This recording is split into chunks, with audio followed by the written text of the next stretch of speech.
Olá, meus irmãos. Vamos então à nossa quarta e última aula do nosso curso Música e Adoração. Hoje com o tema A Busca de uma Estética Litúrgica, parte 2. Como nós vimos na última aula, nós lançamos um fundamento bíblico-teológico a respeito da arte musical, pensando naquilo que a Escritura diz a respeito da conexão entre santidade e beleza. Falamos a respeito da tensão histórica de voz e coração.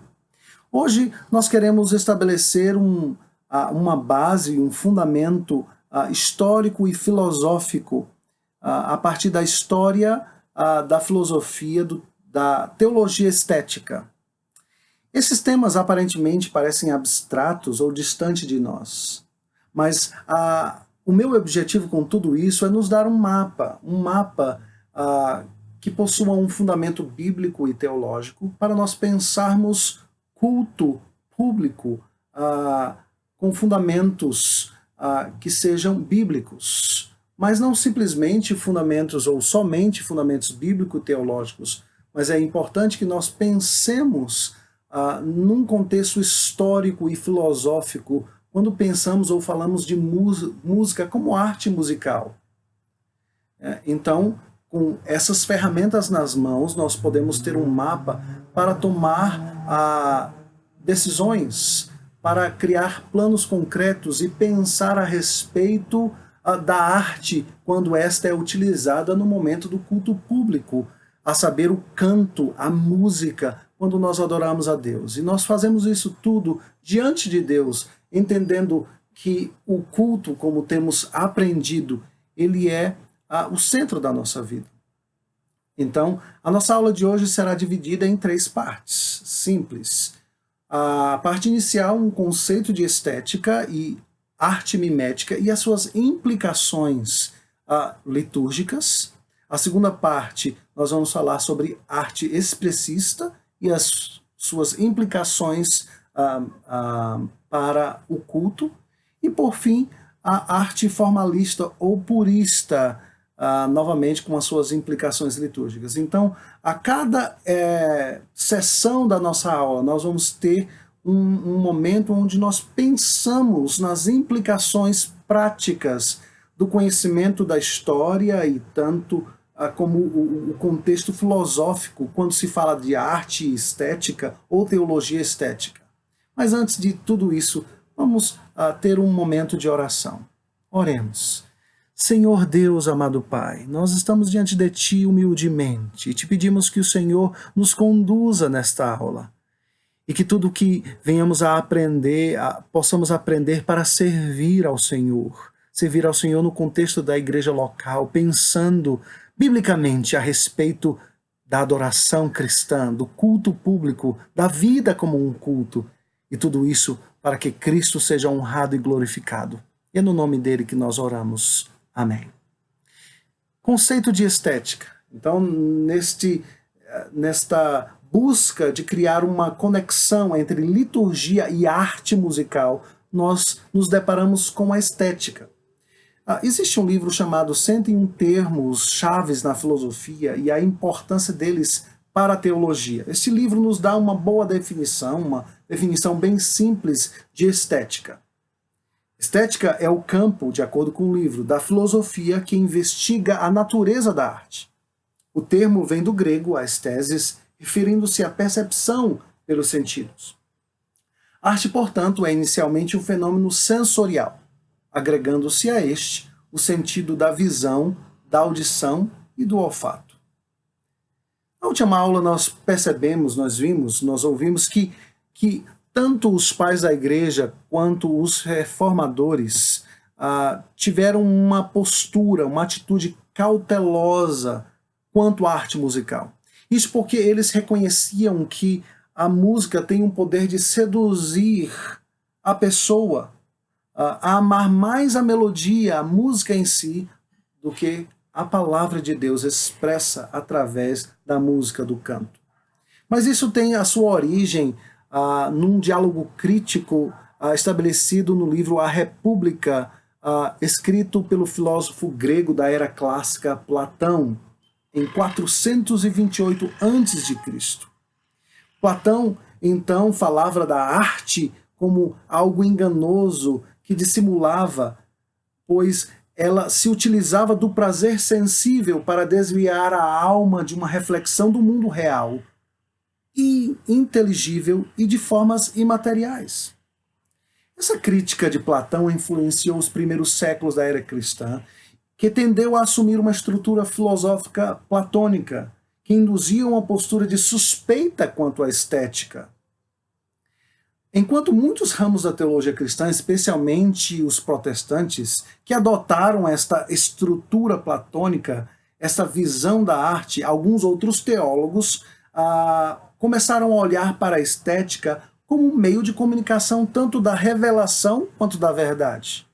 E o ponto central dessa, digamos, teologia estética foi rejeitar o axioma racionalista ou a máxima racionalista de que a verdade é comunicada apenas por proposições cognitivas. Ao invés disso, estes afirmaram que existe um modo de comunicar a verdade que é própria da estética ou das afeições, não podendo ser reduzida a proposições cognitivas somente. Dentro desse contexto, então, histórico-filosófico, Platão propõe a teoria mimética, ou da arte mimética. A teoria mimética, portanto, falava a respeito da arte como representação, ou imitação de um objeto físico, ou de uma experiência, uma situação ou algum aspecto do mundo material descrito pela arte. Segundo ele, a arte é uma imitação de forma primária e, por isso, algo inferior e menos real do que aquilo que ela tenta descrever ou imitar. Deixe-me explicar melhor essa parte. Aqui, Platão estava se valendo do seu mito da caverna, onde acessamos o conhecimento somente por sombras de uma realidade ideal. Ou seja, como a arte proposta por ele era a arte simplesmente de imitar, copiar, representar algo, um objeto físico externo, ou uma experiência, ou uma situação, então ela deveria ser vista como algo inferior. Ao passo que a cosmovisão platônica se enfraqueceu ao longo dos séculos, a teoria mimética perdeu muito de sua influência, particularmente a noção de que uma arte descreve algo mais objetivo do que si mesmo. Mesmo que as proposições metafísicas dessa cosmovisão tenham sido desafiadas, devemos reconhecer que, tanto nas artes modernas como pós-modernas, características miméticas, ou seja, elas estão descrevendo algo além da própria representação, ainda estão lá. Mas como nós falamos então a respeito dessa teoria da mímese, ou da cópia, da representação de um objeto físico, quais as implicações ou as pontes que nós podemos fazer com relação às implicações litúrgicas? Bem, a linguagem da mímese permeou a teologia tradicional quanto às questões litúrgicas. Sobre o culto é dito que ele representa a obra de Cristo na adoração comunitária. Podemos claramente reconhecer, portanto, uma dimensão mimética na liturgia. Por exemplo, quando o culto tem momentos de recordação daquilo que Cristo fez por nós, num estilo de anamnese, quando recordamos o passado. Por exemplo, o sacramento da Santa Ceia carrega em um dos seus aspectos um caráter memorial, de recordação. Nós participamos da ceia e um dos aspectos é que esta graça, este meio de graça estabelecido pelo próprio Jesus, nos remete ao passado, quando trazemos à memória o sacrifício, a morte, a entrega do seu corpo, o derramamento do seu sangue para perdão dos nossos pecados. O que falar do sacramento do batismo? O sacramento do batismo, ele é visto como um símbolo que aponta para uma realidade espiritual. Ele possui um sinal e um selo. Ele é um sinal porque ele está apontando para aquilo que aconteceu interiormente no coração do homem, quando este é lavado e remido pela obra de Cristo. Mas ele é também um selo da nova aliança, do fato de que nós agora pertencemos a Cristo. Então, existe ali uma representação através de um sinal, de um símbolo, de algo que aconteceu interiormente. Um outro exemplo seriam os cânticos e hinos que entoamos, que devem recordar sempre aquilo que Deus fez e tem feito por sua igreja.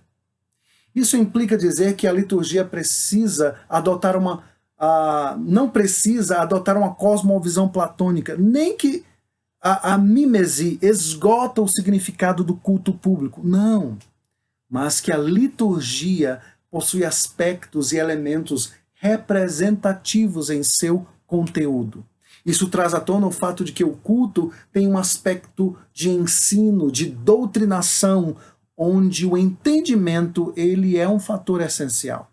Paulo, escrevendo aos Romanos, diz: rogo-vos, pois, irmãos, no capítulo 12, pelas misericórdias de Deus, que apresenteis o vosso corpo por sacrifício vivo, santo e agradável a Deus, que é o vosso culto racional.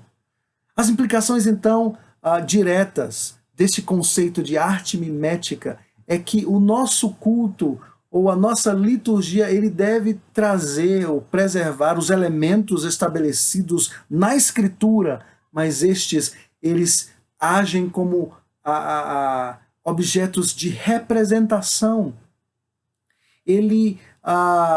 Digamos, quando cantamos um hino, exemplo, um hino que é muito famoso, que retrata a vida de um homem que perdeu quase toda a sua família no naufrágio. E depois de ter perdido quase toda a sua família no naufrágio, ele recebe a informação de que as suas empresas, os seus bens pegaram fogo. Depois de que ele perdeu todas as coisas, ele compõe um hino que fala que, apesar da aflição, ele era feliz com Jesus. Sou feliz com Jesus, o meu Senhor.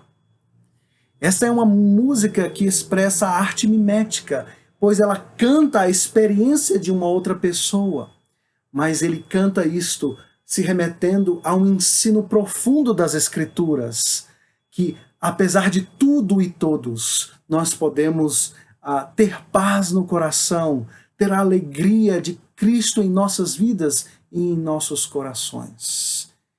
Portanto, este primeiro aspecto nos ensina ou nos dá passos como um mapa para nós refletirmos a respeito desse caráter representativo, desses elementos representativos, descritivos da arte ou do canto como uma representação das coisas e dos feitos de Deus no nosso meio.